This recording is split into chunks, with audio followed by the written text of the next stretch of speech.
ഇന്ന് നമുക്കൊരു special chicken കറി തയ്യാറാക്കിയാലോ.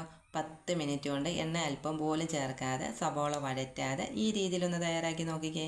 അതിന് വേണ്ടി കഴുകി വൃത്തിയാക്കി വെച്ചിരിക്കുന്ന ചിക്കൻ കുക്കറിലേക്ക് ഇട്ട് കൊടുക്കാം.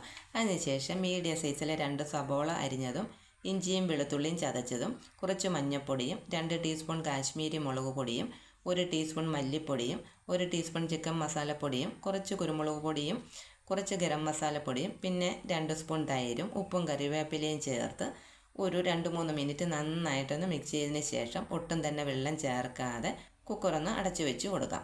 അതിനുശേഷം ഫ്ലെയിം ഓൺ ചെയ്ത് മീഡിയം ഫ്ലെയിമിൽ 2 വിസിൽ വന്നു കഴിയുമ്പോൾ ഫ്ലെയിം ഓഫ് ചെയ്യാം. ഇനി എയർ ഒന്ന് പോയതിന് ശേഷം നമുക്ക് കുക്കർ തുറന്ന് നോക്കാം. ചിക്കൻ നന്നായി വെന്ത് വന്നിട്ടുണ്ട്. ഇനി ചിക്കനിൽ നിന്നിറങ്ങിയ ഈ ചാറ് കുറച്ചൊന്ന് വറ്റി വരട്ടെ. ഇനി കുറച്ച് കുരുമുളക് പൊടിയും കുറച്ച് കരിവേപ്പിലയും മല്ലിയിലയും ചേർത്ത് മിക്സാക്കി എടുത്താൽ നമുക്ക് എല്ലാവർക്കും കഴിക്കാൻ പറ്റിയതും പ്രത്യേകിച്ച് വർക്കൗട്ട് ചെയ്യുന്നവർക്കൊക്കെ ഒരുപാട് ഇഷ്ടപ്പെടുന്ന ഈ ഒരു ചിക്കൻ കറി എല്ലാവരും ട്രൈ ചെയ്ത് നോക്കണേ. അടിപൊളിയാണ്. വീഡിയോ ഇഷ്ടമായ എല്ലാവരും ഒന്ന് ലൈക്ക് ചെയ്യാനും സബ്സ്ക്രൈബ് ചെയ്യാനും മറക്കരുത്. താങ്ക്